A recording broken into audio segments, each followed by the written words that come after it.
Oh, crap. Wait, it says having trouble connecting. Please check your internet connection. I am connected. Are you connected to your internet? All good? I am. Okay, let me try that again.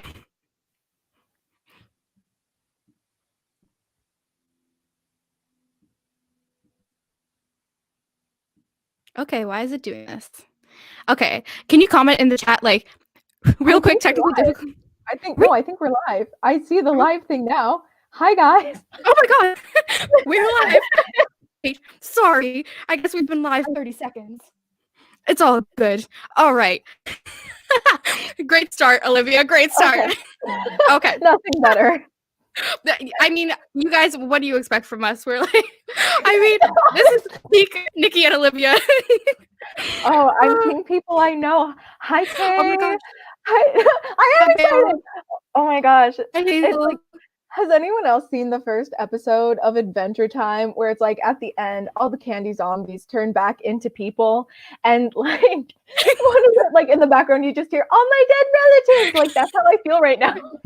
I haven't watched that, but like from your amazing description there, I feel like I have. All right. Okay, let's just hop right into this. Thank you so much, everybody.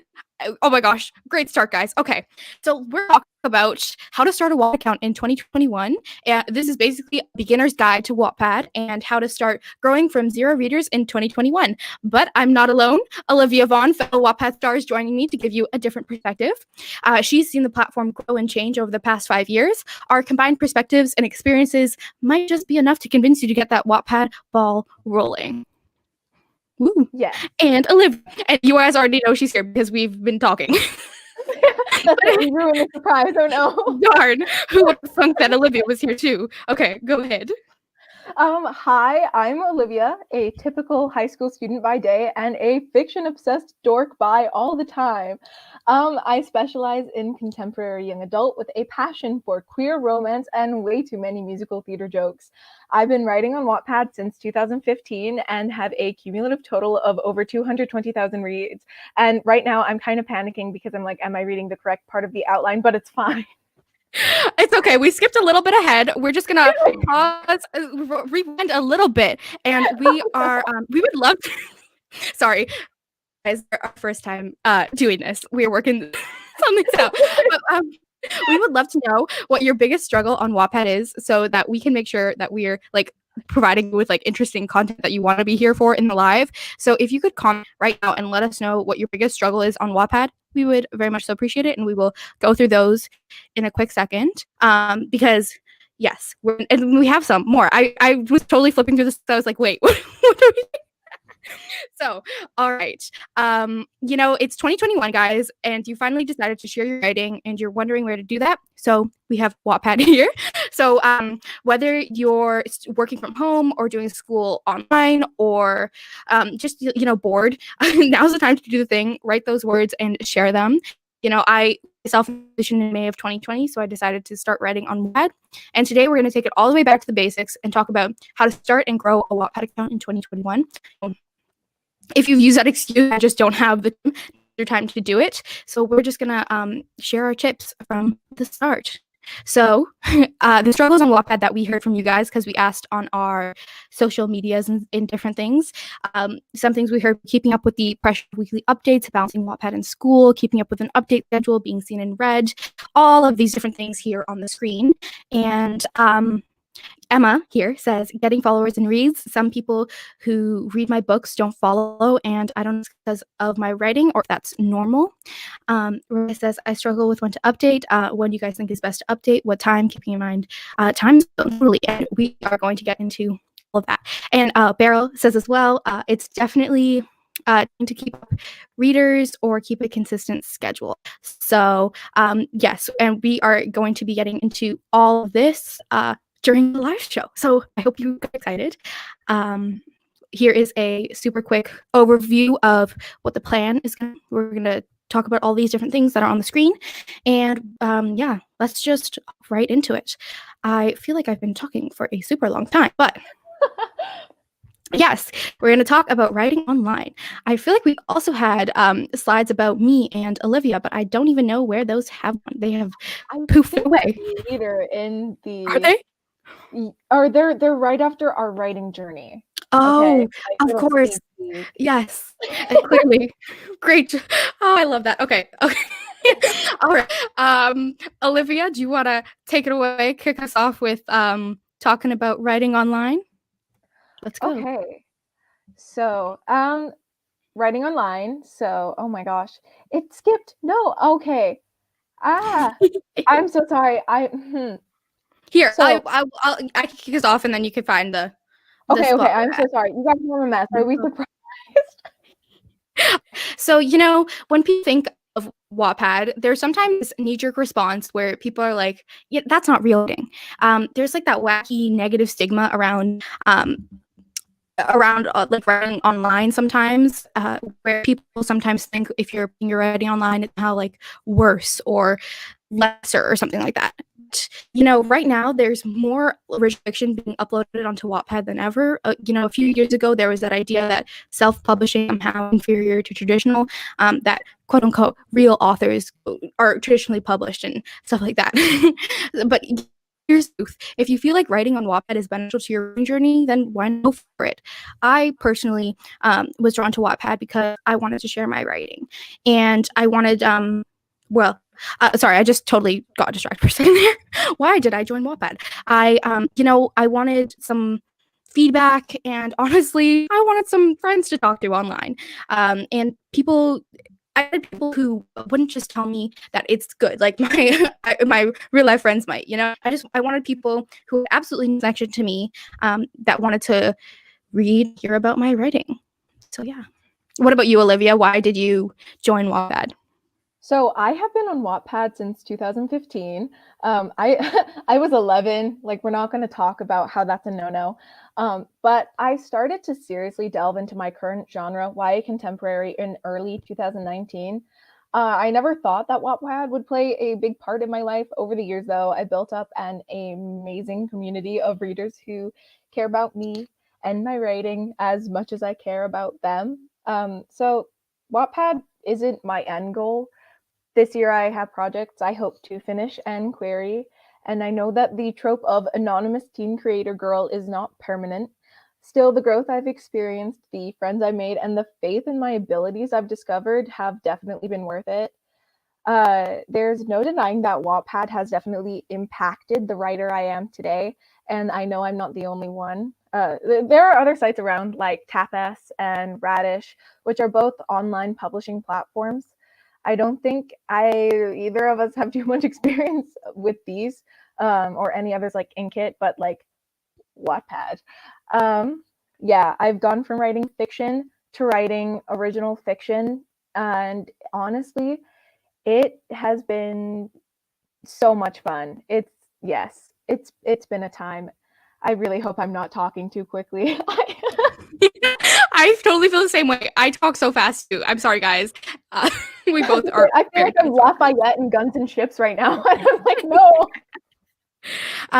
Yeah, totally. I don't know what my goal is with writing, but that's okay too. It's everyone is on their own like journey with things. So why don't we should just talk about our journeys, right? Because that's a thing. Who are we? Why are you even listening to us, right? Because I feel like we're kind of sort of qualified to talk about this, but like not really because we're just kind of like fumbling through things ourselves. But we just thought we were because we also wanted to talk to each other and to you guys. So I'll just tell you a little bit about myself real quick. I'm Nikki. I'm from Toronto and I'm 19. I'm in second year of university currently, and I love writing romance. That's my thing. And I read on Wattpad way back when I was like 13, but I didn't come back to the platform until May of 2020. I wrote a YA fantasy back in high school, but I'm not counting that. Not all of us were whizzes from the womb like Olivia. And, currently I'm working on a Canadian college rom-com series called Summit University. And right now my book has around 90,000 reads. I started posting my first draft as I go on Wattpad, and I really want to incorporate back and have fun connecting with other readers. I was a finalist in the Shaw Rocket Fund contest, and I became a Wattpadder back in October of 2020. And that's me in a not so short nutshell. So I will pass it off to you, Olivia. Okay. Greetings once again. So when I joined Wattpad in 2015 at the scandalous age of 11, it was to write some Harry Potter fanfic with my best friend. It was, oh, it was super cringy self-insert stuff, but I mean, it was fun. So I ended up trying to constantly write and rewrite the same first 15 chapters or so of this really basic fantasy book with dragons and magic and angst, which I finally gave up on freshman year of high school. From there, I tried writing a few more like contemporary-ish stories, which did kind of well in the Wattpad user run contest circuit for a few months. Then I started them during NaNoWriMo, but I didn't take them past like 11 and 6 chapters respectively. Around this time, I joined the Wattpair mentorship thingy as mentor to the amazing Sabrina Blackberry, which honestly I was so unqualified to do. But through it, I found out about the Open Novella contest. So I picked a prompt and wrote the first book I ever completed, Candygram, which ended up longlisted, an ambassador's pick, and then an editor's choice. It kind of like blew up in a small way, but it was still super crazy to me because I'd never had any readers before. Like, I completed it right after I turned 15, and I went from having no readers to very quickly finding it hard to keep up with the readership. I was invited to the STARS program on August 14th of 2019, and I've had that little badge thingy ever since. Oops, totally just And talking, yeah. but I had myself muted. Yes, Olive, I feel like you've totally been on the platform for so long and seen so much like change and everything. So yes. So we're just gonna move on to talking a little bit about books real quick. So here are the stats for my first book, Just Press Set, and Olivia's Oyster Beverage stats. And just full transparency here are our stats. And I don't know if you want to say anything about that, Olivia. So I do have something I want to say. So Nikki, her book Just Press Send is completed. It has what, 34 chapters like of fiction? Yes. Okay, Yeah. 34 chapters. Something like that. And Yes. something like that. And you can definitely see like how it's completed, and your readership has actually been like pretty consistent. That's really cool. Whereas mine, so Moist Beverage is my current novella. I'm pantsing it. I'm doing a good, not a good, I'm doing a bad job of pantsing it. Like, I don't know, I kind of just show up and I'm like, hey, look, guys, remember me? Another chapter. But so you can see that like completed reads by parts have gone up because people, I guess, they're liking it as they go along, but the votes have been going down. That's fine. And then my comments are a little mutant camel, and that is fine. Yeah, I think like with mine, especially at the beginning, because I love posting like a ton of like aesthetics or like my playlists and stuff. So like at the beginning until like chapters or like part 6, where I actually or part 5 is where I actually start my chapter, and then from there it's like writing after that, if that makes any sense. And I mean, I always wanted to know what someone's stats looked like when I was starting out. So there you go. Here's our stats. Take away from that what you will. Maybe some other time we'll do like a deep dive into stats, but day is not that day. So we're just gonna keep going. Yeah. Wait, Nikki, real quick, how many Yeah. reads do you have right now? It's just under 90,000, right? Or am I wrong? I just today I think it's at like 97,000, something like that. Okay. Ooh, Yeah. that's I know. such a So leap. I'm exciting. so proud of you. I like checked the video. I was like, woo. And I'm proud of you. Moist Beverage is a little baby and it has under 400 reads. So we just figured we would give you guys some like contrast. Yes. And yes, definitely 100%. And of course we're on a YouTube video here, so if you could give the video a like, we would very much so appreciate it. It helps a ton in the YouTube algorithm and things. So yes. Okay, all right, enough of that. I'm so awkward with asking for okay, we're gonna just continue. Do you want to kick us off, Olivia, into the next topic? Okay, so Wattpad, should you post? So just real quick, a disclaimer. Wattpad isn't, for most people, this like route to mega traditional publishing fame and success. Obviously we've heard about like Beth Reekles and Anna Todd and all these people who have kind of like blown up. And I mean, that is so cool. And I am, so happy for them. I'm there for their success. It was my friend's birthday and we watched The Kissing Booth 2 and made frosting. And I was surprised because I was like, okay, and so it's not it happens, but it's not something that happens to everyone. And so if you're going into Wattpad being like, I am going to have movie, just be aware that it is a little bit of a statistical anomaly. Alexa Dunn has a whole video on how the publishing industry feels about Wattpad, and I would totally recommend watching it. Just if you want to traditionally publish as well, you need to focus on the usual route that would be there before expecting to be a magical unicorn. So like writing, critique partners, querying, and like then going on subs to publishers is just something you need to be aware of. But Wattpad is definitely a way to grow. So if you want to talk about that, Nikki. Yeah, totally. I definitely recommend checking out Alexa Dunn's video to anybody. I have it linked down in the description. And also through the comments and seeing other people's perspectives. It's definitely a video I recommend checking out.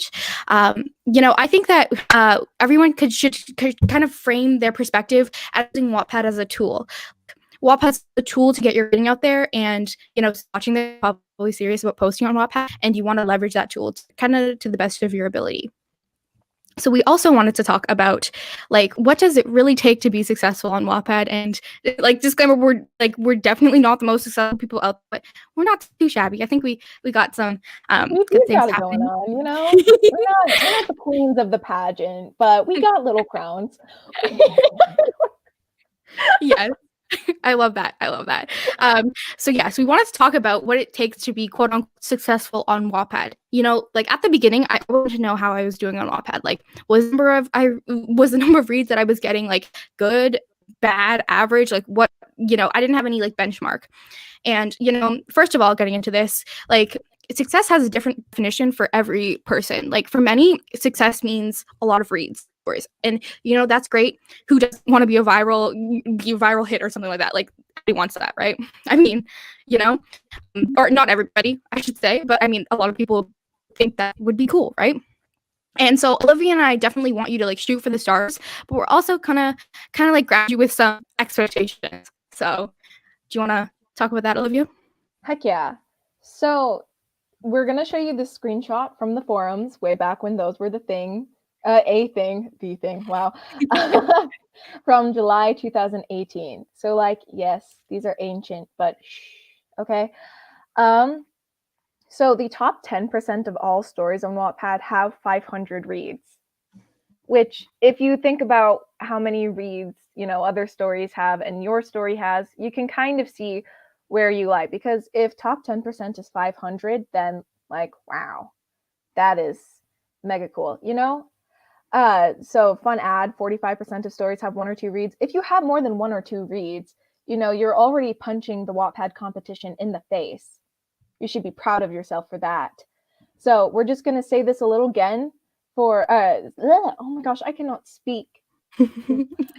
All good. Let's say that again, a little louder for the people in the back. The top 10% of all stories on Wattpad have 500 reads. So if you follow this action plan that we're going to lay out, we definitely think you're going to be set up for at least 500 reads. At the same time, though, it is tough. I am one of thousands of writers who spent years trying to find a readership. It took a while, but I guess I'm doing pretty darn well now. I mean, again, little pageant crowns. I have no idea where that analogy came from. I apologize. You have to work hard and be consistent to get reads, votes, and followers. Totally. Yeah. And I think that's so important to focus on your North Star, whatever your definition of success is. So for me personally, my definition of success is more related to community. Don't get me wrong, I love it when my book gets reads and stuff, but I feel successful when I get comments telling me that my readers felt like my account was a safe place where they could comment and chat and have fun. So when I'm making decisions about my books and my account, I always try to keep community in mind, if that makes any sense. I totally agree with Nikki. Like, I don't care about getting more reads or more votes or seeing my book on the homepage or like on movie screens. Yeah, unfortunately, Rob, Candygram, Wattpad Studios, unconfirmed.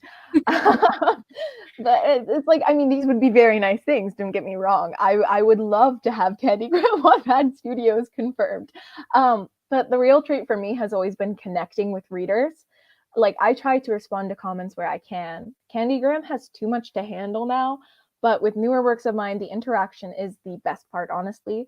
Like, I've had readers call me mom and their big sister, and I'm so lucky to have a safe community for people, often kids like myself, who are figuring out their sexualities or, just want someone to talk to and just want to ramble about like fingernails and other random things like chlorine. And yes, so knowing that your story matters to people is amazing, no matter what the reader count. And I just feel like if you're satisfied with no if you're able to be satisfied with knowing that your story matters to even just one person, I think that that is about as successful as you can get, honestly. Yes. I'm just gonna click through some of the comments real quick. Thank you so much for being here. Fallon, yes, yes. Kaylee, LOL, I'm gonna have a movie. I mean, that's always that would be cool, but I mean, it's not made expectation go into things with. And oh, the comments just jumped. Sorry. Yes, the link is down below. Perfect. And yes, everybody. I'm going to be going to live chat afterwards and checking out everybody who's here. Who, if you mention your Wattpad name, so then find you on all the places. That would be great, and then we can, connect on all of the other places. Yes, Rebecca said OMG forums. Rip. Rob, yeah, the forums. I feel like right when I joined, like I was only in the forums for a little bit, and then they ended up closing. But My thing with the forums was that there was apparently all this drama going on, and I never knew about any of it. So they're like, yeah, so me and so either. said this, and I'm like, oh, they did. Oh, that's a noof. Like, I mean, I had someone threaten to sue me one time, but I thought that was more funny than anything. Like, I don't know. Yeah. I wasn't around the forums I wasn't in them much. But now there are Discord channels and different things. Anybody's looking for like community with writing, or like Instagram and Twitter and all the places. But yeah, so now we're gonna hop into like the next section of our live. So like talking about like actionable things, like what's your action plan gonna be moving forward, right? So our thing that we want to talk about is genre. What do you want to write about? And prior to writing APS, I mentioned earlier that I wrote YA fantasy. But a writing prof that I had in first year, I took like one random writing course. They had that kind of writing advice that is write what you know, and that's what they told me. And I decided, like, kind of to spite her, that yeah, okay, I'll write what I know. It happens to be the first college experience. And I wanted to write something that was light and fun, so I decided to make it rom-com. Plus, I really care about writing from the perspective of an Indo-Guyanese Canadian like me, business, and she's killing it in that aspect of her life in my story, but she also has tons to work out relationship wise, like romantically, friendships, family, all that. So I wrote something that I was like personally connected to, and that's kind of how I decided my genre. What about you, Olivia? So for me, I've kind of over the years come to realize that I have a passion for writing about like teens like myself, anxious high school queers with pop culture snark and a dorky form of social ineptitude. Not just because it's me writing what I know, but because my readers have shown that they care and relate to these mini-me's. So it's completely fine if you choose to write to trends versus like what you know. Just for me, writing what I knew, just it just felt really natural. Like, it's something that I don't have to stress about. Um so yeah, with writing to trends, I guess I should say that in most areas of the publishing industry, you can write to trends. You just need to be careful, and Wattpad is no exception. Trends are never eternal. I mean, look at the dystopia boom. So just be aware. If you're going to be putting all this time into writing a book, you might as well enjoy it, regardless of how high concept or commercial it is. I mean, I have friends who do really well with funky literary fiction. Rob. Um, but I also have friends who do really well with bad boy romance, or like, you know, they're killing it at the werewolf game. And it's completely awesome. Like, I love to see people going out and just writing what they enjoy. Just don't feel pressure to put books you want to query online, and don't feel pressure to have to write to any trends or to have to be, you know, commercial or whatever. Like, if you want to write something, write it. Just, you know, be aware of what you're writing. Just, and yeah, post works that you enjoy. Why am I so bad at speaking? Okay, on to you, Nikki. Totally. Like, I think something to definitely keep in mind is to understand what is popular on Wattpad, and what like the most popular genres on Wattpad are like romance, teen fiction, and werewolf, I think. And so knowing that and like going into it like that, like is also something I think that is important to know. So like if you have a cool like one of those genres, go for it. But then also on like the other side of that, there's also going to be a competition in that genre. So like every single genre has pros and cons to it. There's no like genre where it's like if I write this specific genre, my story will blow up. Like I don't think there's anything. If we had that magic thing, we would right, Olivia. I feel like if we had that magic, we would be using that. Oh my gosh, yeah. But yeah, the story is like your best bet is to just write in a genre that you're well read in, and if you have a unique spin to it that's kind of high concept that you can like just extend like you're really you hook people. I can't English either right now. Oh my god. Something also we wanted to touch on is dealing with hate.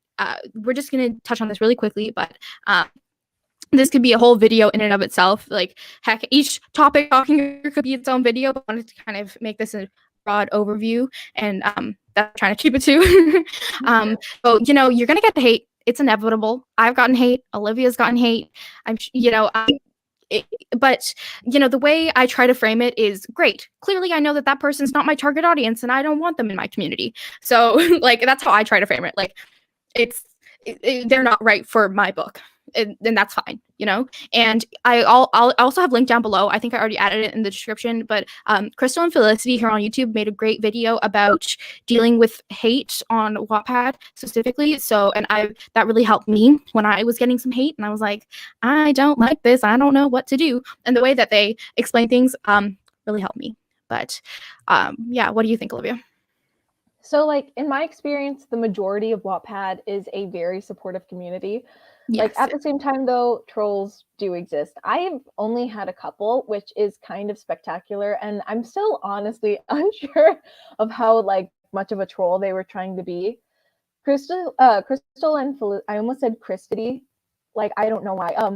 Crystal and Felicity talk in their video about not engaging these trolls.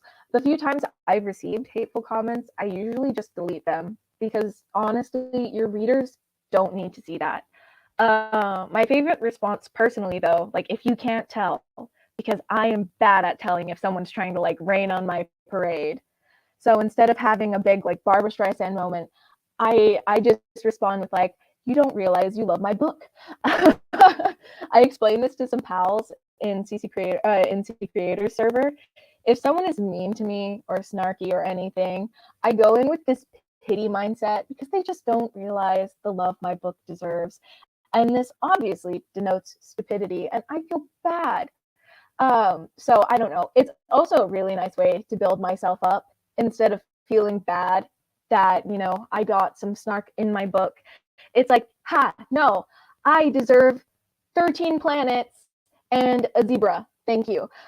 So yeah, just always remember, your book is your safe space.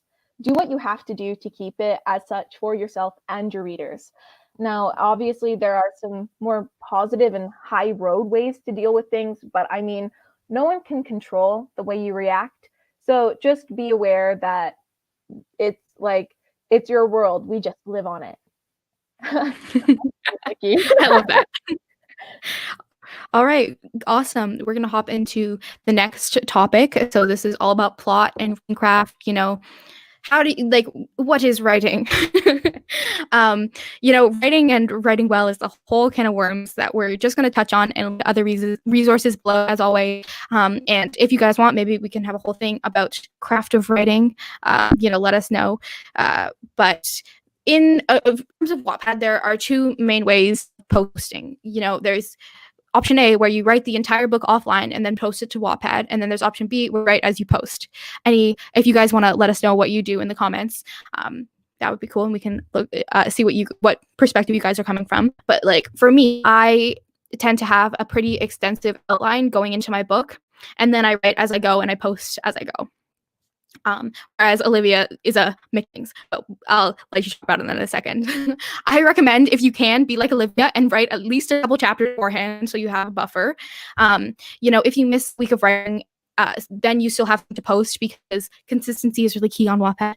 I'm not 100% perfect. During July and August, I kind of just poofed off the face of the earth on Wattpad because I was dealing with personal things, and that's fine too if you're not perfect. I don't think any writer here thinks that they are perfect. And it's okay if you miss. Olivia is perfection. We all aim to be Olivia.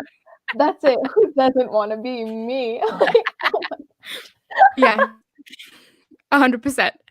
But if you have like school life things, like if family, if that obviously takes priority, which is why I recommend you can write your book offline first, and then so readers can know that they can depend on your updates. But that's definitely easier said than done. I cannot. I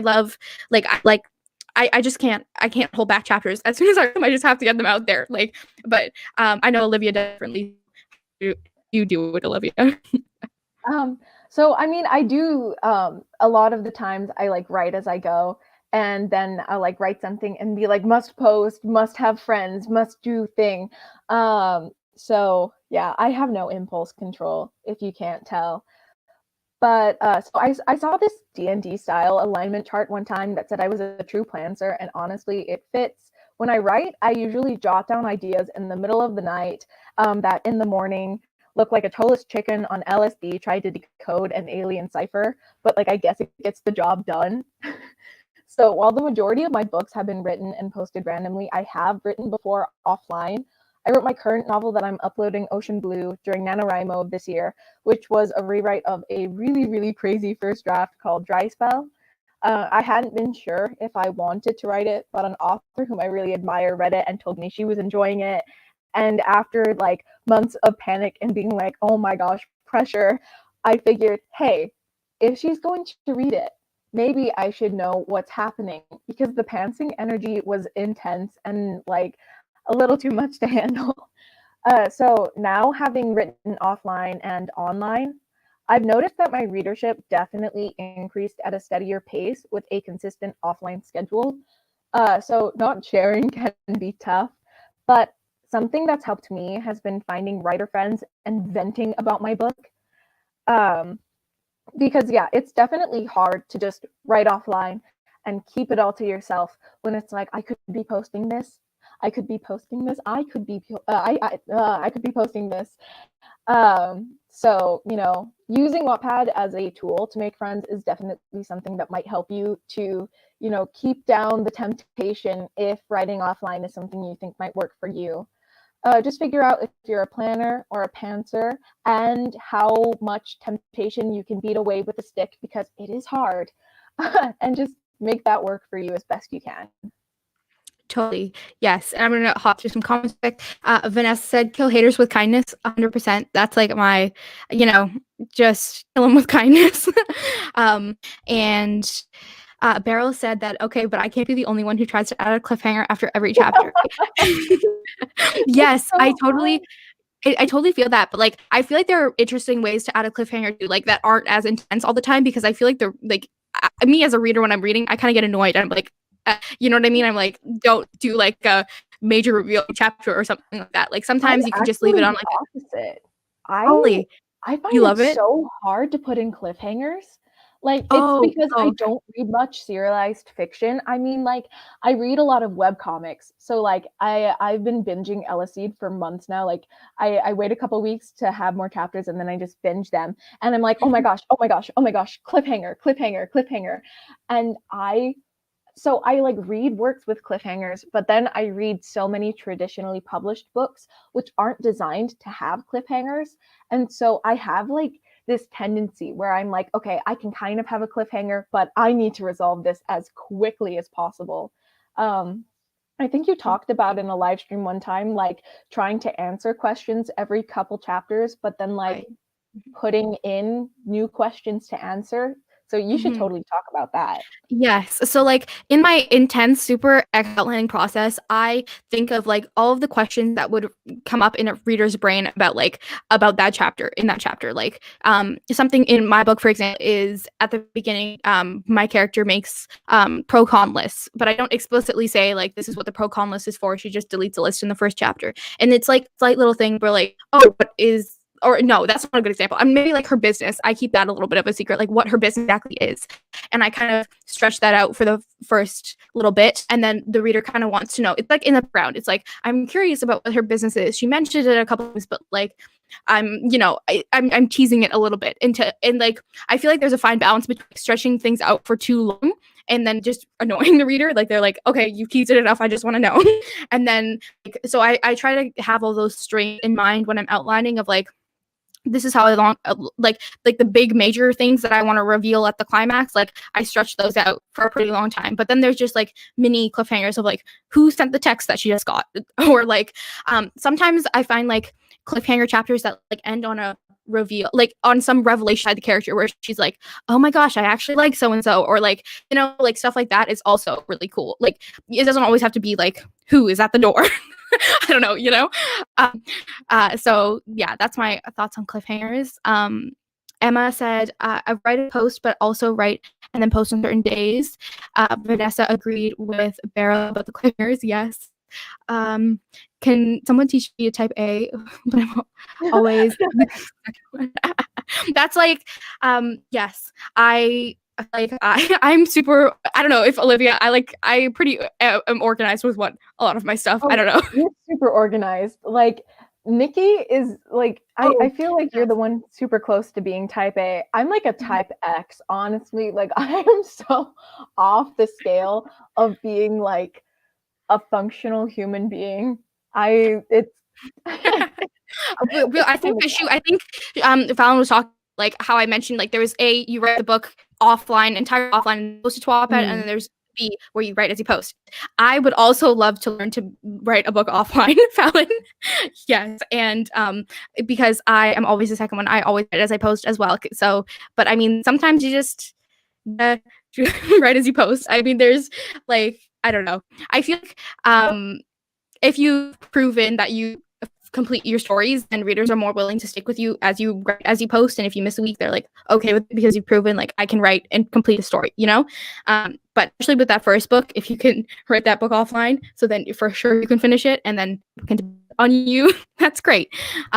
Rebecca said I do both depending on the genre. For romance, I post as I write. For YA thriller, I have to offline. Yeah, I feel like definitely 100 thrillers like you have to there's so many threads that you like so many reels and like you want those like twists and you kind of I don't know, what do you think, Olivia? No, I totally agree. Mhm. And for me, it also depends on the book.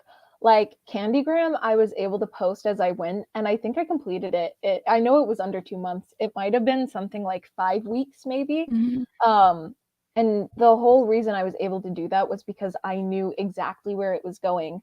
Um, then it's like with Dry Spell and other books, I've struggled in the past because I am such a pantser by heart, but I didn't know where they were going. And then it's like, so I'm uploading Moist Beverage right now, and I have a really, really loose outline of it.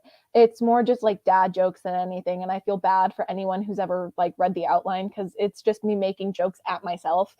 Um, but I'm also working on another novella right now. I'm just working on so much right now, but the hope with this novella is that once I'm done posting Moist Beverage and posting Ocean Blue, that I will post this other novella. And by this point, I'll be working on something to query. And like I'm applying to author mentor match. And so I'm hoping that I'll either be working on something new or I will be working on like edits for that. Like a girl can dream, but Yeah.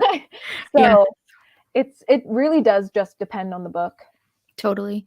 Yeah. I'm just going to pop through some more comments. Emma said, I run out of ideas and I don't have motivation to write. Also, I feel like when that happens, I write to write the story and I write to write and the story moves too fast.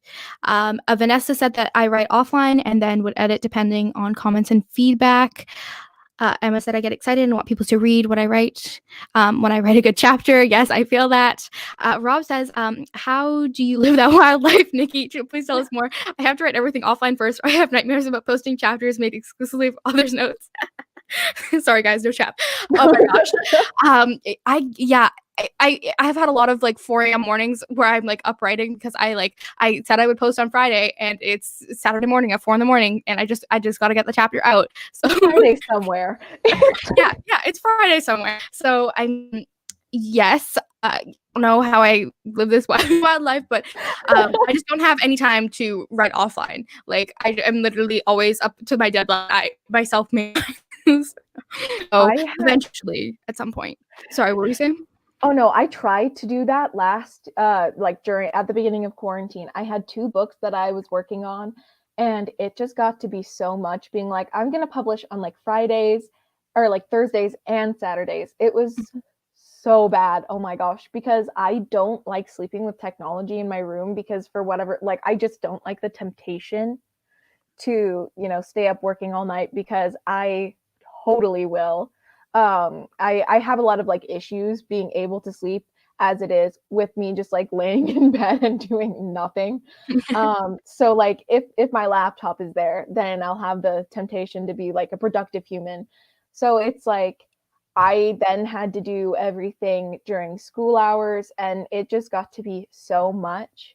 So I think pre-writing is something that I'm going to work with more.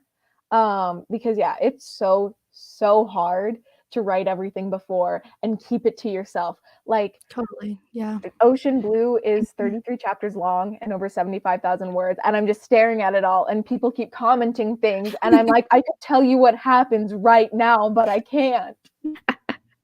Yes. Oh my gosh, I feel that with my like outlining because like I know what's gonna happen by the end, or like I know like broad pretty specific strokes. Actually, I'm specific with my outline, but it's so hard to like. I feel that. Really quick, the other writing tips we had were, you want to have a strong premise for your story. It'd be great if in one sentence you can tell me like exactly what your story is about. Right now, if anybody wants to in the comments explain your story in one sentence, and then we should be able to read it and go, oh, I want to read more. I mean, but only if I'm your target audience. But we'll get to that next. There's so much more that goes into writing, like dealing with writer's block, writing, fleshed out characters, and so much more. So Writing. And actually writing. Yes. So we will definitely have making giant Pinterest boards and like 48-hour-long Spotify playlists.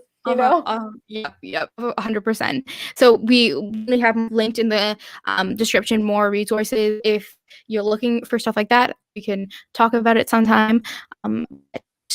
If you also want to leave questions, if you have specific questions in like the permanent comment section, not the live comment section, and we can come back through and reply to those with like specific resources if you're having specific writing related problem.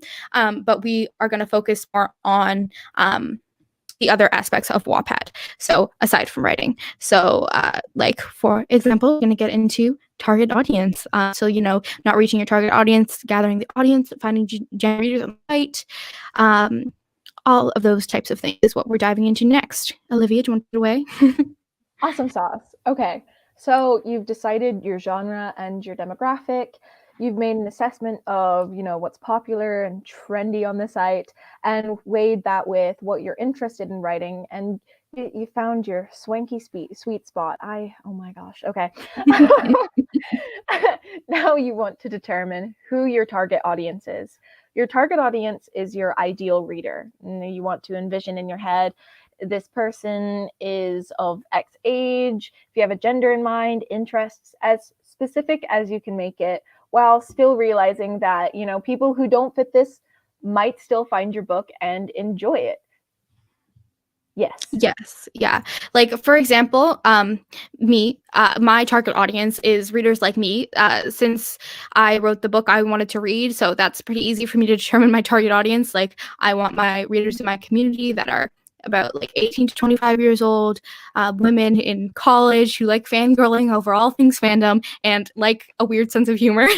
Those are like people. That's my target audience. And of course, people outside of my target audience are welcome to read my books, but I always keep in mind who I'm writing to, because if you just say, "Oh, I want everyone to read a book," you'll just end up like, you know that quote, "Try to please all, you please none." So, I feel like in thinking of target audience, like your target audience, like of course you're going to read your book, but there's a specific person you have in mind, like an ideal reader. So, you know, if your target audience is people like you, then that's pretty easy and straightforward. It gets a little tougher when your target audience isn't that, in my opinion, but it is possible. So, Olivia, what's your target audience? No, I totally agree, because writing a book that you want to read is probably the best way to figure out your target audience, because again, your target audience is very likely yourself. And so it's like, A, you're writing something that you want to read, so you're obviously going to enjoy it and be invested. And B, I mean, you're not the only person out there who would enjoy this, like all likelihood. I mean, did you like super random, but did you know that every single person has like at least, like statistically speaking, 7 doppelgangers? I did not know that. Because I love that. I That's was such a random fun fact. my 2 are twins. I don't know what I do with my time. But it's like, if that's how it goes with looks, imagine how many people would vibe with your personality and your book choices. So like my target audience is young adults like myself, either queer or an ally, who experience the stupid woes of high school and teen life on the daily and are like, ew, let's do the escapism. Beyond that, though, my demographic is wide enough to the point where I just write. Like, young adult fiction, especially in the traditional publishing industry, is actually really widely read by not just young adults. I think the majority of young adult readers actually are like middle-aged women, if I'm not wrong. So that's fun. But yeah, so for example, just looking at my demographics, the majority of my readers identify as female, and over a third are between the ages of 13 to 25. So again, all people around my age, and they probably, you know, relate to my, I don't know, my queer panic prose. Yes. And I think also getting into like, but what about actually finding your target audience? How in the world do you go about doing that? So one tip I have is to read books in your genre that have the same target audience as your book, and then make connections in the comments. Totally do not be spammy and say, go read my book, but reply to other readers with insightful comments that make other readers want to come and see what you're all about. You know, it can be time consuming, but it really builds a connection with other readers, and you know, they might come and check out your, or they might not, but you know, you're having a conversation, right? And controversial opinion here, guys. I mean, I don't know, I've heard people say do this, don't do this, lots of different opinions on this. I've done this and it's worked out for me. So here goes. This is honest what I do. You know, I feel like I have to preface like a million things. I don't want people to come at me.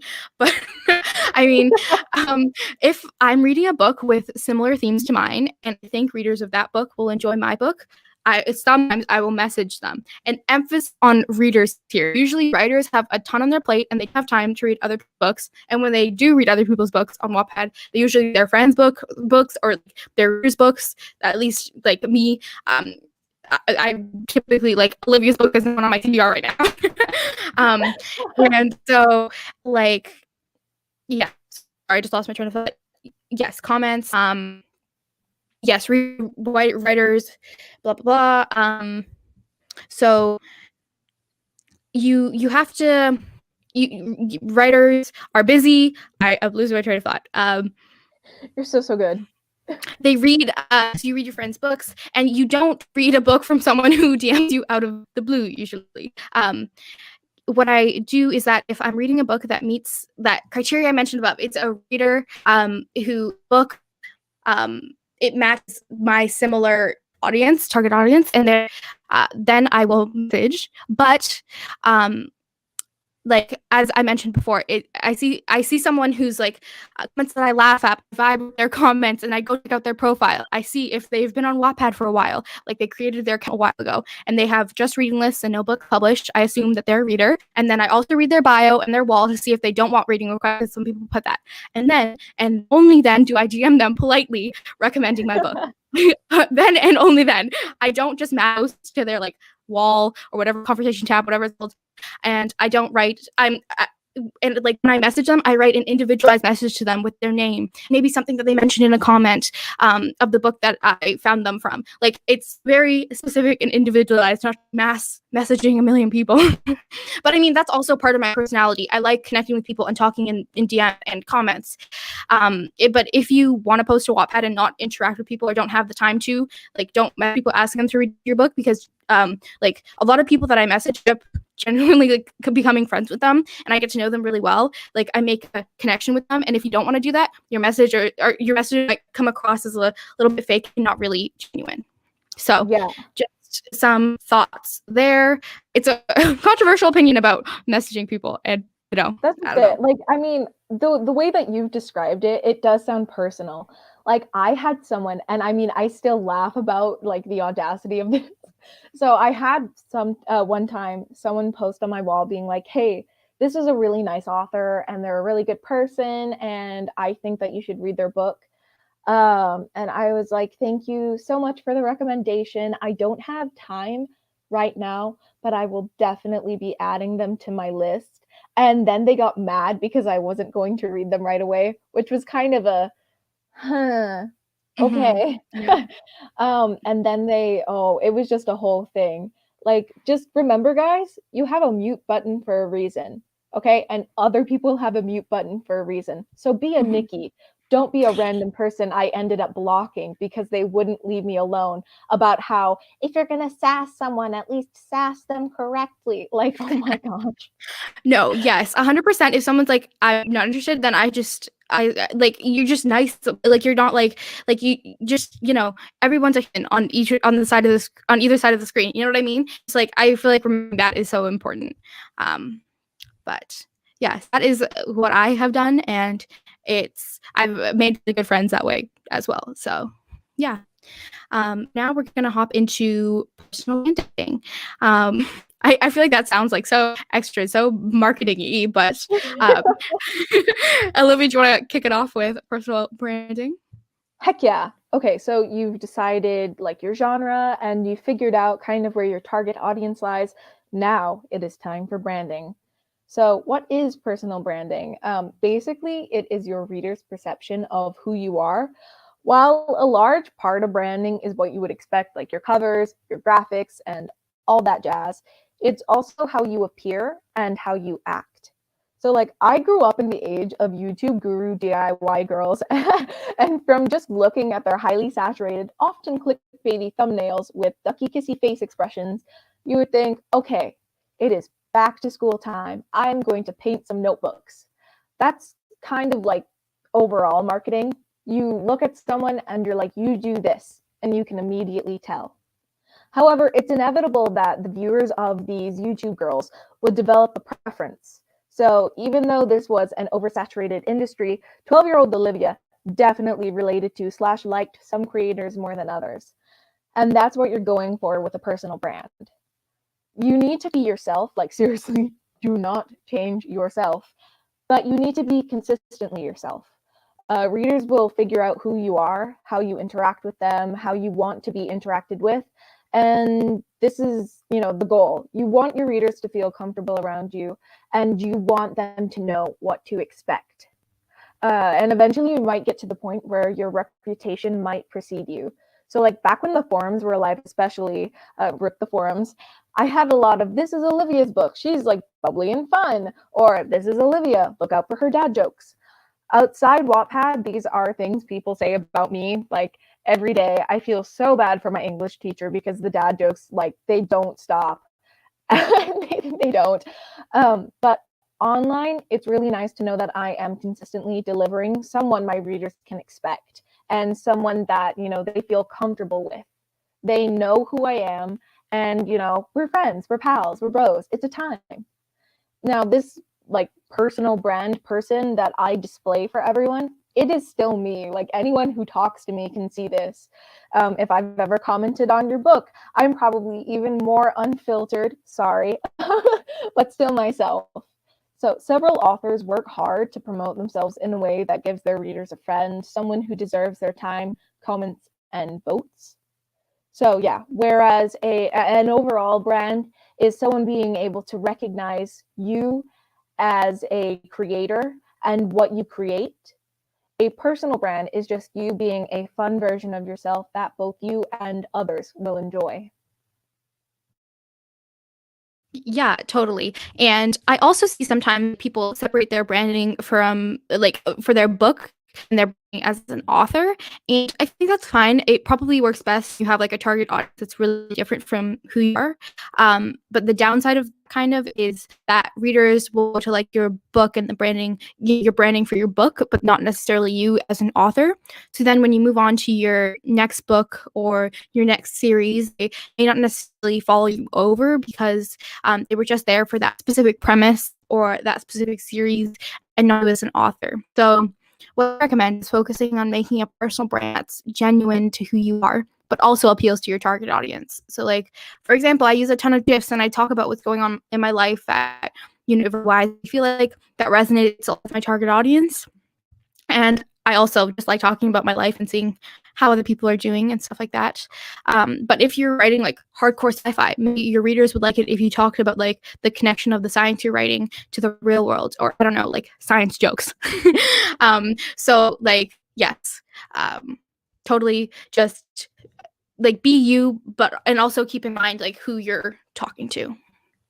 Yeah, the easiest thing is to be yourself. Like, don't try and match what you think your target audience will like. I mean, keep them in mind, but don't try and change your whole personality because A, that is so not going to last in the long term. And B, it's just so much more fulfilling to be like, hey, I'm myself and people like me. Because seriously, people will like you. I feel like I sound like a first grader's mom, but like people will like you, honey.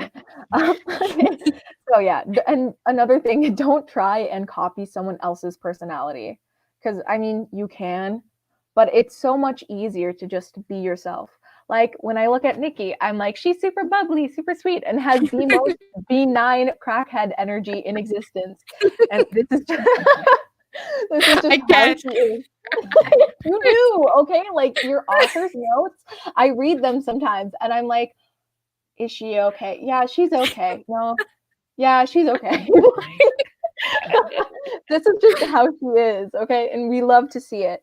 So don't try and be like anyone else. Just be unique and be yourself. Yes, totally. And yeah, I think that's we've talked a whole ton about personal branding. So let's just hop into like starting your account and like what are we doing here, Olivia? So we've been talking for such a long time. So it's like we're coming up on an hour now, which is really cool. Like, Yes. hi. Yes, uh, thank you so much for being here. I I love this. Rob my brain is I don't know what I'm doing, but I'll figure it out one day. I feel like we're all that. Like we all got that. Like we all feel that. That's it. Yes. Also, just real quick, the Crow. Oh my gosh, I love a fire-powered half-dragon homeless Oh vigilante yes. lesbian who keeps running into a cute girl, and she's just lesbian panic. Like, oh my gosh, yes, yes. Yes. I My want to read that. TBR is so long on Wattpad, but like there are reasons, and like books like this are the reason. Like, oh my gosh. 100%. But yeah, so with the amount of like rambling that Nikki and I have done to increase the time of this stream, I don't think we have enough time to get into the nitty gritty of setting everything up on your stories, like your detail page and all that. But we can definitely do that in the future. So let us know if that's something that you would be interested in. Right. And oh my gosh, Beryl, am I pronouncing that correctly? I think I am. You're the best. I love you. I love your comments. Yes. Okay. So, my tip for starting out, getting back into things, totally not going off track in my brain. My main tip would to be consistent across everything you do. So you've decided on your genre, your target audience, your personal brand, and now you're setting up your account or revamping your account, and you want to make sure all of that comes across. We can do a specific chat about branding if there's like interest in that.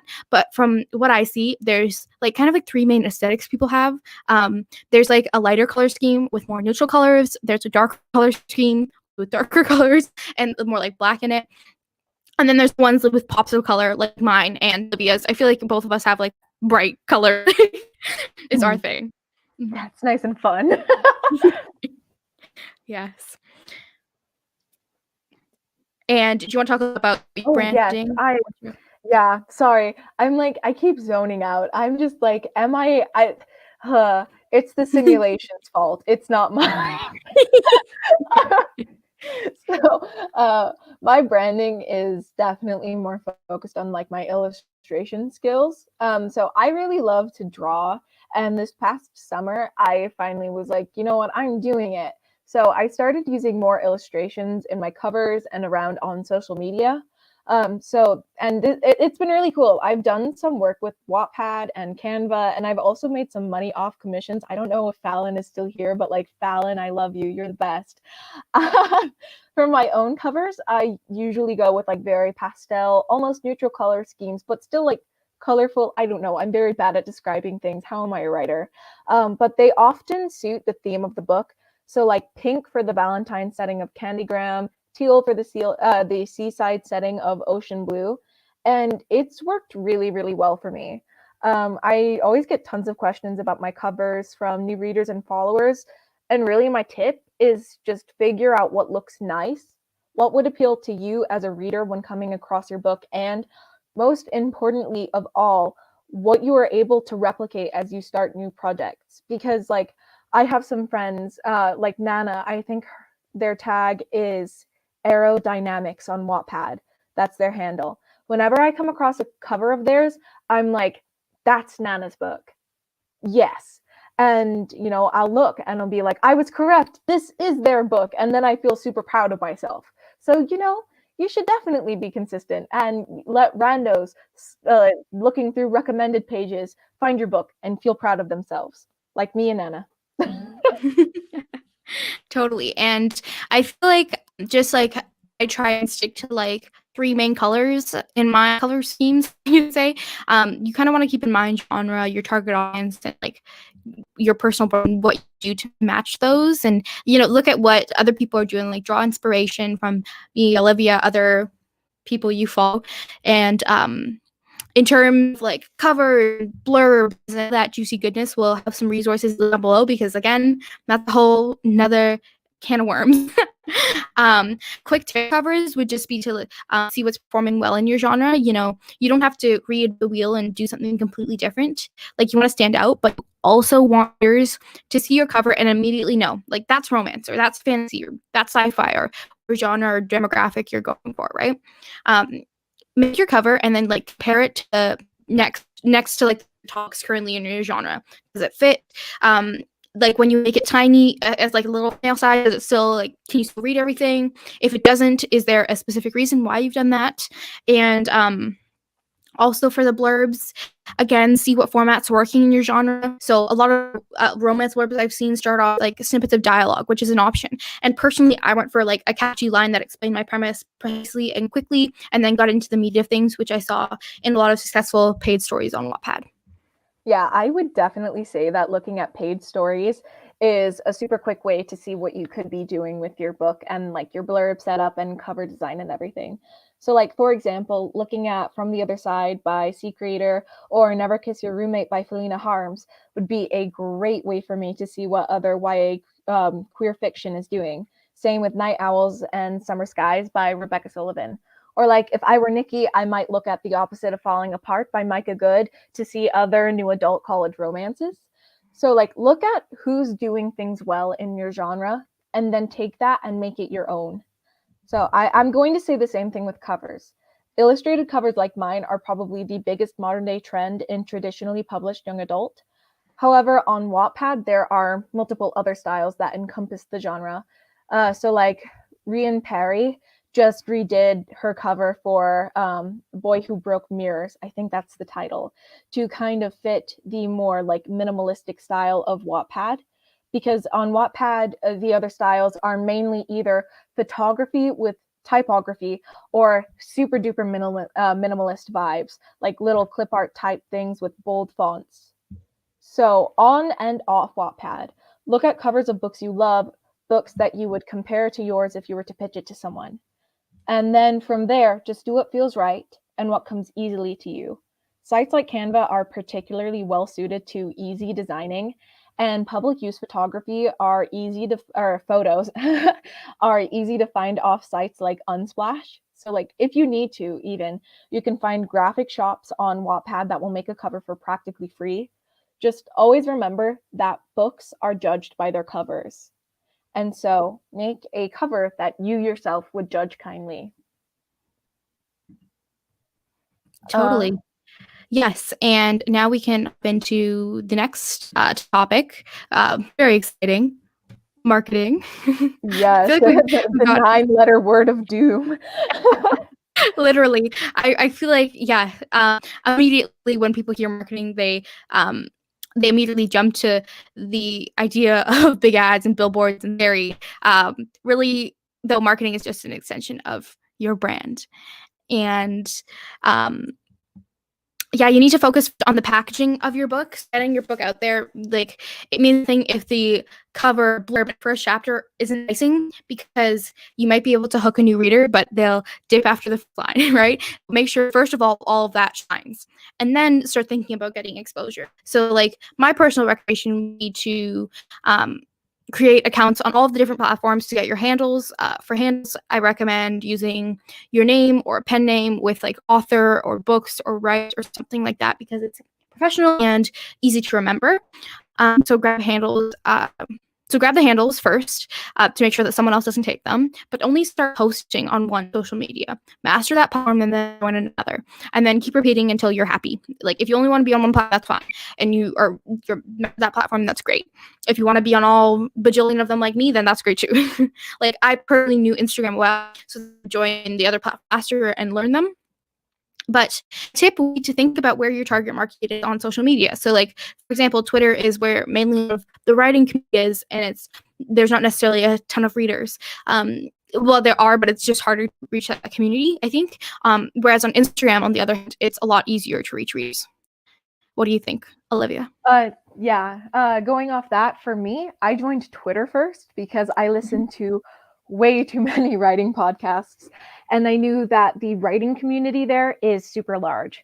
Like, authors like Mason Deaver had a following for their book. Instagram is something I'm still learning to navigate. I didn't have a personal Instagram before I decided to make writing social media. I have a personal one now with not my writing name on Wattpad is Olivia Vaughn, which is my first and middle name. And I have one now that is, my real name. And my posting habits on there are so sad, you guys. It's 4 photos. And I'm terrible. Instagram is something that is kind of still mysterious to me, but I'm figuring it out. I like it's your fine. Instagram. I like your Instagram. It's so nice. I love the aesthetic. It's so pretty. That's just it. And I've been able to find so many really interesting, I don't know. It's so just cool to look at things and be like, you made something, and I don't know if you know how cool that is. So Sarah Sutton is a YouTuber and an author. She has some videos on planning Instagram content that are super helpful if you are an Insta noob like I am. So yeah, just think about the platform that you are posting on, your strengths, and where your target audience lives on the interwebs. Like, look at authors who are at where you want to be, look at what they're doing, and see how you can put your own spin on things. Like, do not directly copy. Always keep in mind your genre, target audience, your personal brand. Nikki uses a lot of awesome photos with her cover in them, for example, while I have a lot of like uniform gifs and illustrations. It all depends on what you like. There are a million and one things you can always be trying, but always think about your ideal reader first and if that's reaching them. And ask yourself what would reach you. Because, I mean, if you don't think that something would catch your attention, then put a spin on it and see what you would need to do for it to catch your attention. Like, just try it. You might like it. Yo gabba gabba. Oh my gosh. Like, totally, yeah. For like example, this live stream, like, I know it isn't for us to connect with our ideal reader. Like, really, there's no like real incentive to be making this other than to ramble with Olivia. To be honest, like, I probably should be working on my book right now. Like, No, I want to do this. The rambling is also fun, and I wanted to do this to give back to the community that's helped me much these past couple months. So, like, takeaway from that is, yes, build relationships with other authors, but also remember that you're talking to the ideal reader, which probably isn't a writer unless you're writing like nonfiction books about how to write books. So anyways, all of that aside, and back to marketing, in my opinion, it's hard to find new readers. So I gave the tip earlier about messaging, but that's a pretty slow process, but it is an effective process in building a readership. I'd recommend not focusing so much on finding new readers, but building the relationship you have with your existing readers. Because, you know, already decided to give your book a chance, and getting a reader to decide to give your book a chance is probably like the best hurdle.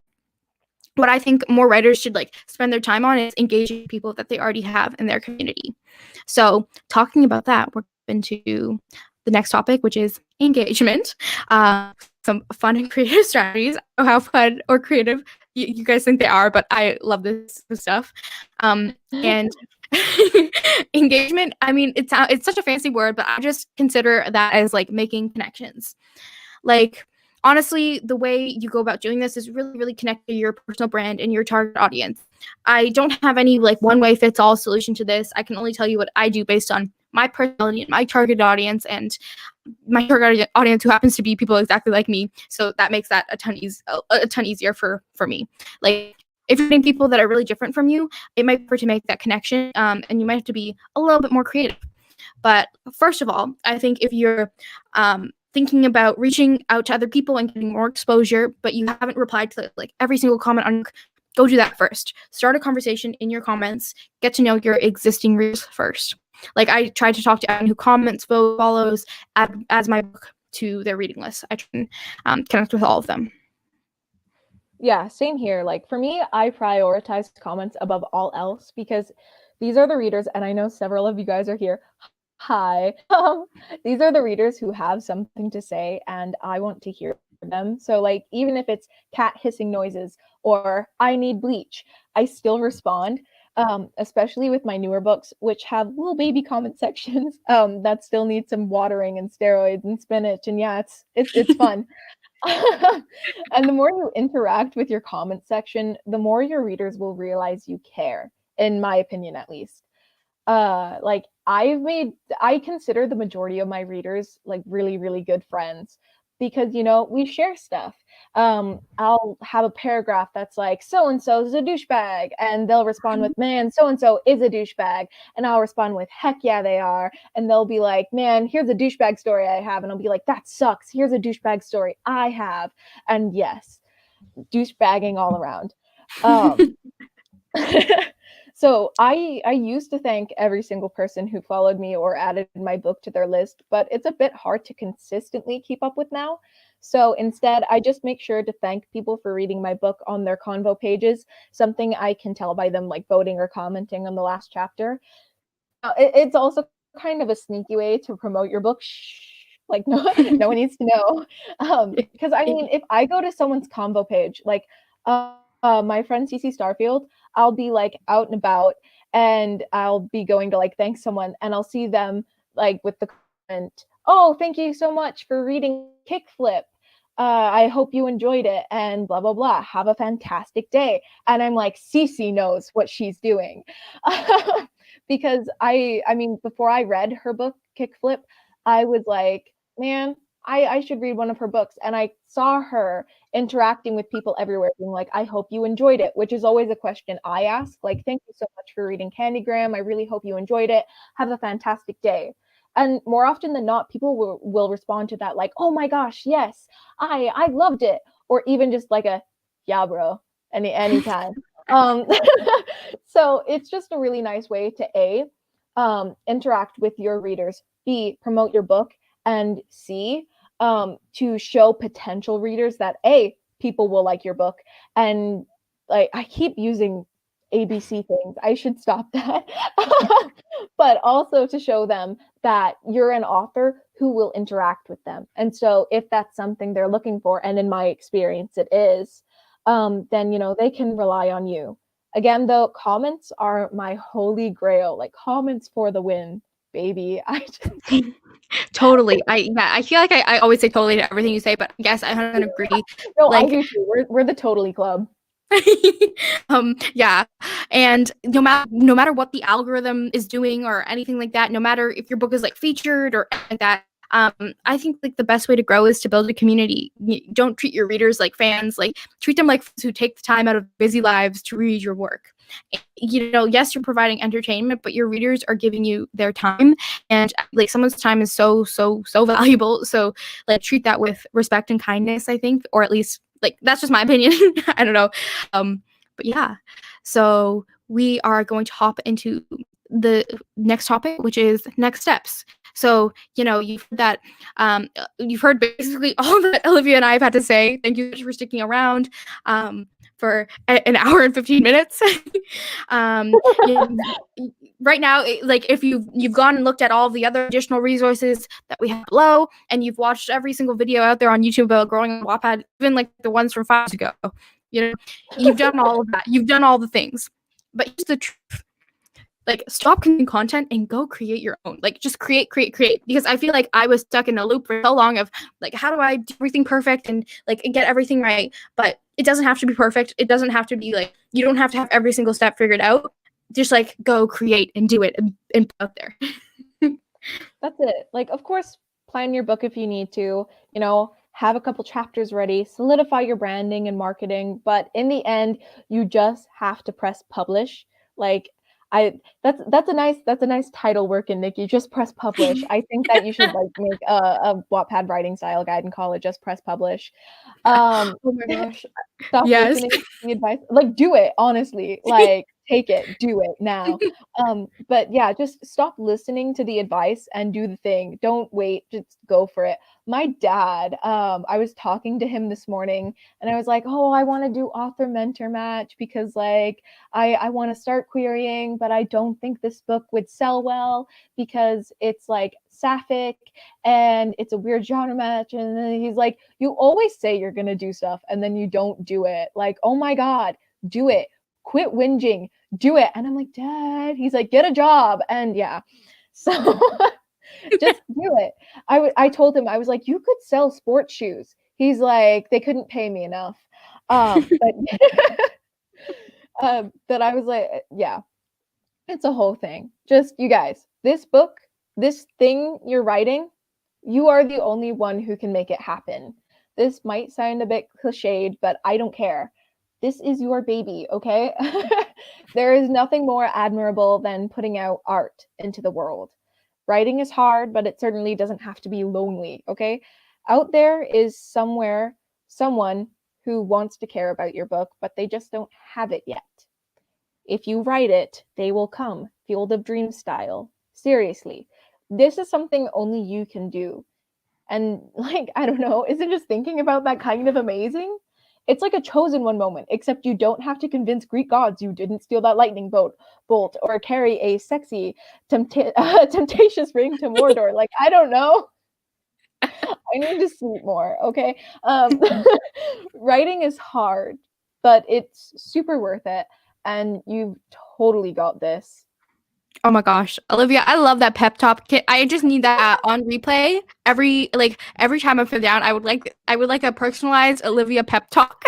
Oh, I love giving pep talks. No, seriously. Like I love hyping people up. It's my favorite thing to do. Like if you need someone to hype you up, I'm here, okay? Like I will give you an emotional support bunny and you can call me Brian, okay? Like honestly, like I am here to hype.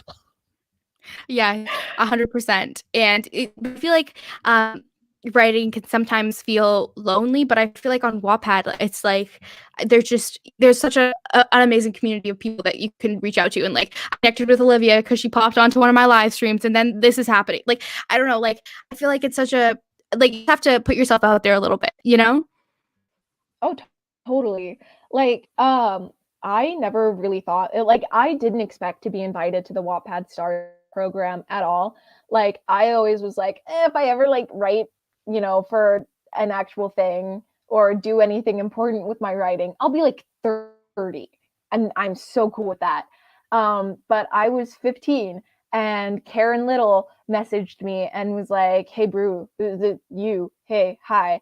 We kind of like your style, want this. And I was like, oh, gasp, do I? So, I mean, yeah, sometimes this can all be a little scary and intimidating. But the thing is, you doing it isn't going to hurt. Okay.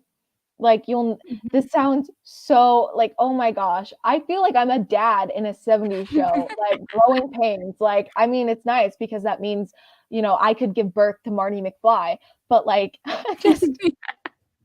I live for all your references. Yes.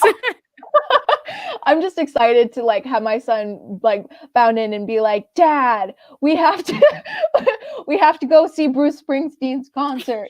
Like, I don't know. Where was I? don't know. Just you'll never know unless you try. Okay? Like I'm just digging in for all the really cheap cliched things here, but just got Totally. this. Yes. And Rob said just press publish, 12 drafts, zero published parts. Yeah. Oh my gosh. Yes. The amount of how do you even say that? I'm just the amount of stuff that the amount of stuff that I have in my drafts. That I have like that in my draft all the way. Oh yes. Yeah. I think Drafts. I have over 81 drafts. Yeah. Oh my gosh. Seriously? That's so many. Girl. Well, like I started writing in like 2015, you have to remember. And so like it would be study hall in the 6th grade. And I would just be there writing on my school issued computer, like blah, blah, blah, blah, blah. And then like he hopped into the river and the fish swam around him. And we're like, your soul is this color. He's like, does my dragon soul have the same color? The fish are like, I don't know. Like, oh my gosh. I think I have a book that's basically like the Hunger Games, but with furries. But before furries were a thing. Jeez. Okay. Oh my god. Okay, so can we agree our characters are just fictional children? Yes, I love that. And Spotify playlist, Olivia motivation. Yes. Yes. Yes. I love how I'm here, even though I don't write books. I'm sure you are a great poet. Like, don't put yourself down. Like, I'm sure, like, and definitely poetry. Yes, I think it is a book. Yes, it counts. Like you're amazing. Yes, I totally agree. And Kaylee said 81. Yes, 81. I can't believe it. I know. Like, Kay, though, are we surprised? Yes. Very interesting, Olivia. What the hell are you talking about there, Olivia? Like, I don't know. Okay. My poor friend. I had one friend and everyone was like, he has a crush on you. And I think that's probably the only reason he like read any of my books. But he like was there for 4 years of me being like dragons and him being like, yeah, okay. Yes. Sure. And also I agree with Rob. After him. Oh, I also agree with Rob. No. Also release an original 12-year-old fantasy Olivia extravagant. Yes. Yes, please. Oh, I still have all of the drafts, and it's kind of terrible. I like at first it was called the Dragonette, and then it was like the Dragonette, the Dragonette, the Dragonette, because I like posted it 4 times, and each time I just like I didn't get any better with writing, just added more and more characters, and then like my friends, I would try and make them read it, and they're like, okay, but this is like you're kind of info dumping here in this first chapter, and also why are we slicing babies' hands open? And I'm like, you don't Jeez. understand my art. Oof. Oh my god. But yes, I don't I keep people too long. I feel it's been an hour and a half. Thank you so much for sticking around.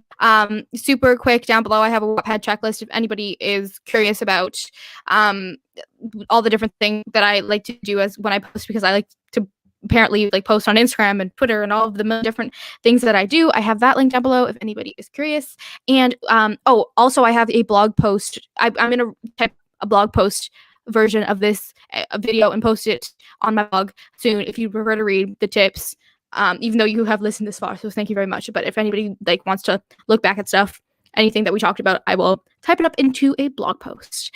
So Q&A questions. We can ramble about a lot. I know we got one at the beginning, so I'm gonna scroll. Olivia, do you want to talk while I scroll? Okay, gosh, I just giving me like an unscripted thing to talk about is kind of dangerous. Let's see. Talk Thank you. about time management as a student in writing, because we got a lot of Oh, questions that's about that too, good. but I don't think we really touched on that. I was actually telling my friend this summer about like because most of the people in my like small conservative town don't know that I write on Wattpad, you know. It wouldn't go well. But one of my friends found out and she was like, "Oh, are you still doing that?" I was like, "Oh yeah, it's like eh." And she asked me, you know, how I upload and everything, and I was like, "Well, earlier the like when quarantine started, I was writing 2 chapters a week of 2 different books, and I was like posting them each just like once a week on a schedule." And she's like, "Oh," I was like, "Yeah."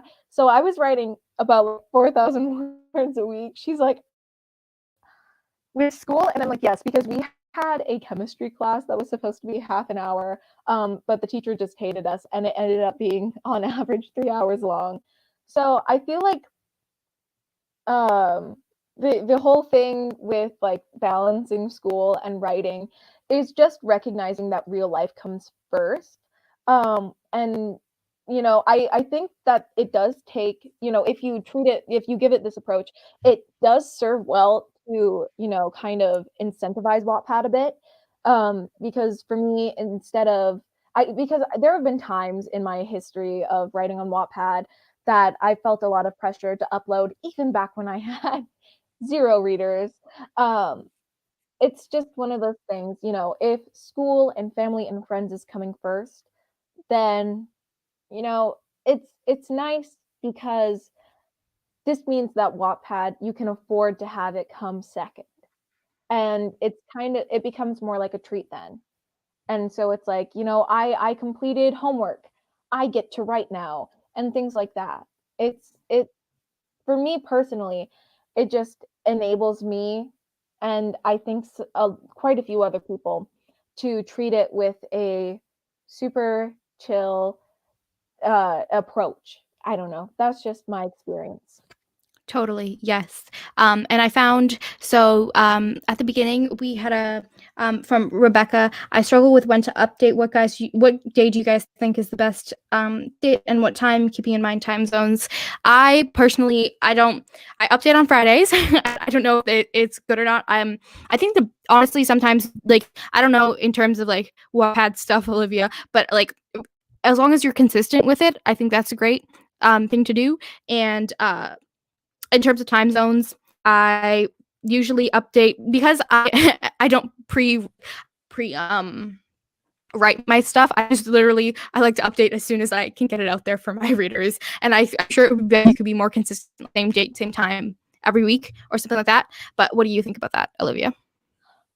So for me, like moist beverage right now, like I call it my cursed project. It's just it does whatever. I don't update very normally. I know that I have some readers in the chat who have, you know, they have to bear witness to my poor posting habits, but I do update Ocean Blue every Friday, and I've noticed that it really does help. I gosh, it was Mandy Taylor. I was watching a live stream of hers, and she was like, "Oh, I think it was her. Maybe it wasn't. It might have been on Tim's podcast. I don't know. I'm a mess." Um, but someone was talking about how they built an audience by posting twice a week, and for me, I've seen that once a week works just as well. But so twice a week might be something that interests you. Um, but yeah, I just post randomly on Fridays, and I know that there's like a peak day of usage on Wattpad, but my whole reasoning with Fridays is like, well, either you're looking to wind down from school or work, or, once the weekend starts, you just have like 2,000 words waiting for you. And so that's what I like to think about. Yes, Also, it's and not my blessed part. It's not yeah, blessed. totally. We also have a question earlier. What is your favorite story that we've written and why? Right now, I've only really written Just Press End, so that's my story, but you have a bunch of different stories. So which one's your favorite? Yes, or I guess it's really hard, but it is hard. Like, I mean, obviously, I feel like Candygram should be an obvious choice, because even though the first chapter is like kind of like, I look back on it and I'm like, what was I doing? Like, did I sniff something bad? But like, it's still what got me to where I am. So I'll always love it for that. But I think right now, Ocean Blue, because it really does represent like not only where I'm at as a writer right now, but also like where I'm at as a human. I mean, it's two queer girls who I relate a lot to. And, they're just walking through life, and yeah, they're just they're living, and it's nice. I vibe with them. So I'm excited for people to get to read the completed version. yes, that's so awesome. Can't decide which of the books. So I'm waffling between all of them. I wanna read all the things, but I'm like, which one do I even start with? I talked about this, but I'm always like, I want to read everything, and I need more hours in my day. But Emma said that I'm so scared about people finding my book that I know personally. LOL. And yeah, I write under a pen name, and I keep my stuff separate from the other things I do. And I mean, what are your tips, if you have any, Olivia, about that type of thing? Yeah, I don't know. Some people at school, like, it's kind of, some kids know that I do it, but they don't know my handle. And so like, I've had kids who I didn't have the number of, like, text me and like try and troll me about it, and I'm like, you don't know my pen name. You're full of it. So I mean, a lot of people, for everyone who is rude about it though, there's someone who's really supportive. So I don't know. Like, my English teacher knows that I write on Wattpad. I'll like walk in and be like, "Oh my gosh, you want to know what just happened?" He'll be like, "What?" And I'll be like, "This." And he'll be like, "Don't let them steal your soul." And I'm like, "It's fine." Um, Steal your soul. oh my gosh, I love him, but he's like low key paranoid. He's like, "You signed a contract?" I'm like, "My parents knew." And he's like, "Soul stealing." And I'm like, "Yep." Next, like, first my soul, then my kneecaps. But you'll find people who you can trust with this, and if you can trust them with it, then do it. Totally. Yeah, because I see the like question after that is, why do people see writing Yes. on Wattpad as childish?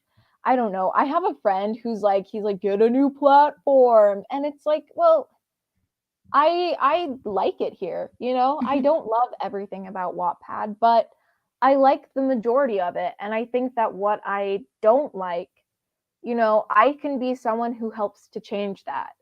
I can be like a Totally. positive force. And so it's like, yes, Jack, you might think that Anna Todd is cringe, but I don't think I'm cringe. So, I just, it's one of those things that if people see it's childish, if they see writing on Wattpad as childish, they probably aren't on Wattpad at all. And if I don't know, Yeah. just Yeah, definitely. Like, I think that once you actually join the community or in it, like, I feel like you get a whole nother perspective, you know? I don't know. Like, yeah, and like, I feel like we touched on this at the beginning a bit about, some people are always going to look down at other things just because they're different from what they are used to or do, right? I think that you just have to push through and just know that like be confident in yourself and like say I want to post on Wattpad and I'm going to post on Wattpad, and who cares what other people think of the platform, you know? Heck yeah. That's Yeah. it. Poop to the haters. Poop to them. Yeah, I love that. But and we also have, in your opinion, what's the best way to open a story? Quote, description, something else. I started my book with like a bunch of like 5 parts of just like of my like playlist and my trailer and my epigraph, and I put a million different things. But then like in terms of like the first line, I wrote like sorry? It's about pooping. It's about pooping. Yes, very much so. Yes, that's what I just love. We just love, right? It's relatable. Pooping is very relatable. But I don't know. Just started off with a line that it just popped into my brain, and I was like, I have to have this be my first line. And it's hooky, and it grabs people, and it grabs someone's attention. Like I think my one rule, like not a rule, but like my is just like as long as the first hooks someone, it makes you be like, oh my gosh, I have more. Then it's a good line. You know, it could be a quote, description, it could be anything, but it just makes you want to go, I need more. Exactly. I mean, it's like I tend to have a lot of fun with opening lines. Like a couple people mentioned pumpkin patch. I'm sorry guys, no more hedgehogs. But the first line was like, it's official, hedgehogs are evil. And like Candygram was like, even though he'd probably like knock my lights out for saying it, David Marquez looks cute in a dress. But I think that the purpose of a first line isn't necessarily to just be like super catching. It is just to intrigue the reader. I know that the bell jar has a really interesting first line, and I cannot remember it. But like 1984 by George Orwell starts off with like, I think it was a cold day in April, and the clocks were striking 13. Yeah, And a lot of people were like, clocks can't strike 13. I'm like, well, I mean, I think they can, but I'm weird. So but yeah, it's definitely just to intrigue people. Like Ocean Blue starts off with a paragraph of like just talking about like, yeah, it's this, and I don't know. To me, it intrigued me because I'm like, ha, you know, this kind of sounds a bit weird, and I'm gonna make it weirder. Totally. It just do whatever feels right to you. It's nothing that you have to feel pressured about. Like a lot of the time, there is no perfect first line. But finding something that will. Are you okay? Yes, I dropped my AirPods. We're good here. Sorry. No, I was like, watch that have been like someone dying or something, and then I just like keep rambling. No, I'm still here. I'm still here. But yeah, just figure out something that would intrigue you. I always like my top recommendation for writing something is looking at it through the lens of a reader and figuring out what would intrigue you and what would you like to see. Yes, 100%. Yep. And I'm pretty sure in one of the links on I have below, there's something about like writing, and specific. There was something about first lines of it somewhere. But Kaylee said, "What's your biggest tip for newer writers struggling to get their work in progress finished?" I felt that like yes, took me 9 months. So like, well, I don't know. That's like in the grand scheme of things, 9 months isn't a long time, but I feel like on Wattpad time frame, it's a long time. I don't know.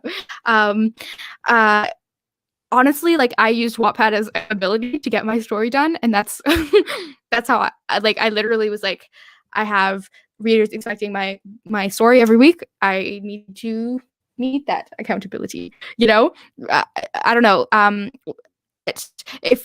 So what do you think, Olivia? Oh no, I totally agree. For me, I think the big thing that got me through like Candygram and a lot of stuff was like knowing that there was a community of people who were like, "Bro, where you at?"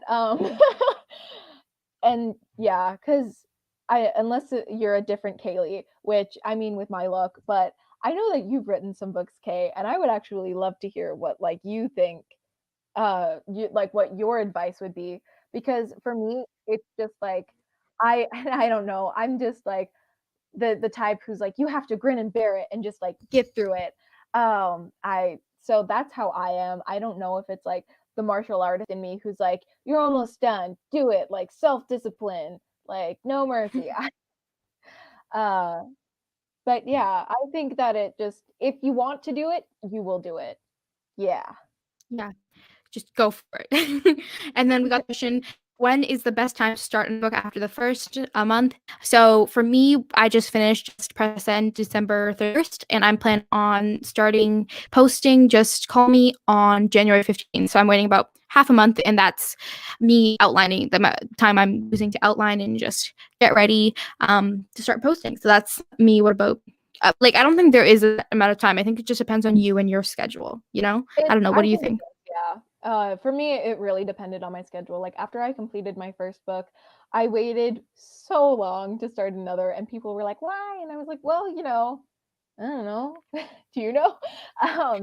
But yeah, I think in Stephen King's On Writing, he might talk. No, wait, he talks about waiting to edit.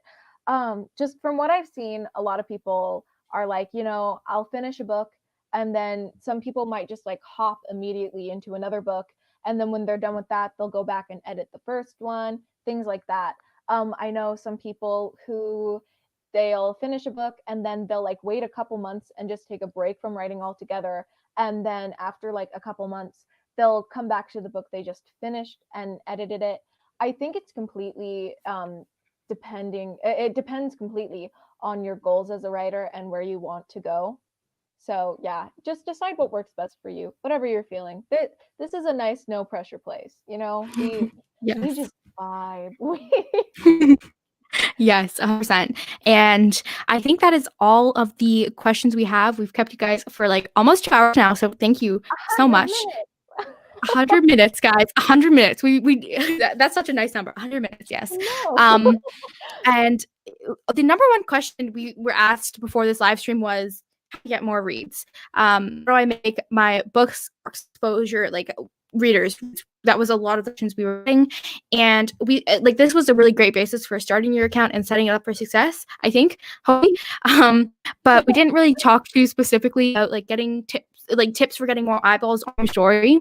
So that's what we're going to talk about next time. We're going to delve a little bit deeper into the marketing side of things, I guess you could say, talk about 0 to 1,000 readers on Wattpad. So like I just reached 1,000 followers on Wattpad, and Olivia just 2,000, crazy. And so we want to talk about Wattpad tips to grow a completely new Wattpad book and get more reads, because that is a big thing that a lot of people want to know. Yes, so we'll dive more into becoming quote unquote famous and how we became Wattpad stars and all that and stuff next time. Heck yeah.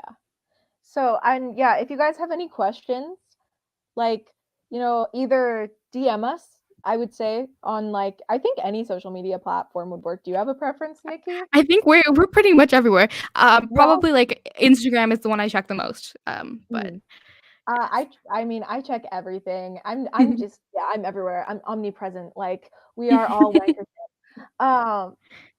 But yeah, so I think we're good. Yeah.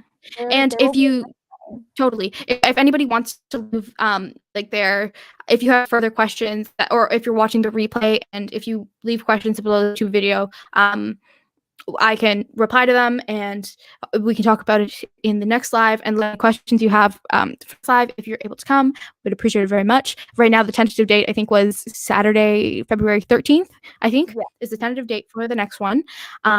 Yeah, and with that, if you guys have any like romancy questions, ask us, because I guess it's like the season. Oh yeah, right, February 13th, right close to Valentine's Day. So yeah, definitely romancy. That could be so fun. And I want to say, first of all, thank you to everyone for being here. Beryl, yes, next time, woohoo! I'm excited. Kaylee, Sachi, is that? Let me know if I just call her Rika. She's my daughter. Rika. Oh, yes. Perfect. For a little second, I was like, your daughter? Girl, you're 16. And then I was like, oh, wait. Never start too early. True. Well, yes. Thank you to Emma, everybody, for showing up and hanging out with us. This has been so much fun. And I wanted to say a humongous thank you to Olivia for doing this with me and this like wacky random idea we had where we were just like on a live stream. I'm pretty sure like on one of these live streams the idea for this was born. So like thank you so much for taking the time out of your hella busy schedule, because I know you have a million and one things going on, you crazy woman. Thank you so much for chatting with me and talking about this. I had a total blast doing this, chatting with you. Oh my gosh, yeah. And thank you for having me and for taking just like and putting up with my hella busy life and all my chaos that comes along with it. Just yes. I can't believe that I had the opportunity to do this. This has been so much fun. Like I just could not be happier because A, I got to talk with you, and B, I just got to talk in general, which is always Yes, we love talking. Let me just, oh gosh, you, Rob. You two have a book chemistry. Can't wait for the next one. Yes, Olivia, we love this. What did you say? But what was that energy? back that energy. 100%. I think that describes me in like 3 words, right there. That's us. Yes. No, I'm so glad that you guys enjoy the energy, and I'm glad that we were able to give you guys some helpful tips. Yes. And yeah, again, I know that like, well, I don't see any reason why we wouldn't be like, yes, come to us with like questions and DMs and stuff if you have any. 100%. And yeah, totally. Sorry, I just cut you off, but I feel like I'll, like someone take a shot every time we say totally in this live stream.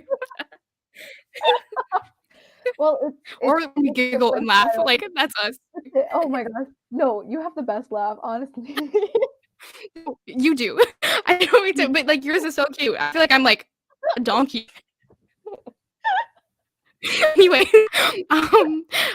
yes, we appreciate you. Thank you for being here. Funny and entertaining. Thank you. Because I was like, oh no, I'm gonna be annoying. I know. I 100% thought I'm so like, thank you to the 10 people who have stuck around to the very end of this live. Like, or if you're watching the replay, like you're the real MVPs. Thank you. Lots of energy. I feel like we also have that golden retriever energy. Like, woo. We do. Oh my gosh. We're just like the weird kids on Wattpad. Even though, do I still count as a kid? I'm 19. You're like, you know what? You're only 19, but your mind is younger. Like. But simultaneously, I'm an 8-year-old woman with like my book and like, I like. Oh. Anyways, I'm a baby, but also a grandmother. Like, yeah, 100%. Like, we just the whole middle. It's just like we're either children or we're everywhere. We just exist too much. Anyways, we plan on doing these like maybe monthly. So I hate doing this, but subscribe if you. I feel like a real YouTuber ask people to subscribe, but subscribe if you want to be notified when we do another one. Mainly on this channel, I do like live readings from my book, and if you happen to like fun college rom-coms, you might have fun out with me those. But like, you guys, 100% are writers, so I don't know. I also get super weird, nervous when writers read my work. Like when Olivia was reading it, I was like freaking out. But anyways, that must have been such like a nerve-wracking, like, what was it, like 24 hours? Yeah, you read so quick also. That's an aside, but you read so fast. But anyways, thank you again so much for watching, and we'll see you guys next time. I think we're doing it again. Bye. Bye guys. Thanks so much for being here.